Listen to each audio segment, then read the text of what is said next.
Hi and welcome back to Stuff About Tutorials. In today's video, we are going to talk about on how you can change passwords on Slack. Maybe you wanted to change your password on Slack but you didn't know how. So in today's video, I am going to show you on how you can replace your password on Slack. Check the video description and I will try to leave the written instructions. So without further ado, let's get into the video.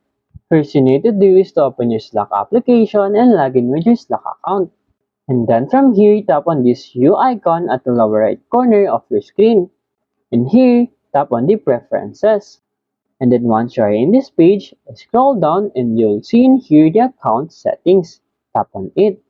Once you tap on it, you'll be redirected into this page. In here, you'll see the password and beside that, the expand button. Tap on this expand button. And here, to change your password, simply type in here your current password and then your new password. And then simply tap on this Save Password. There you go. If you wanted to know on how you can change password on Slack, that is the easiest way I know how.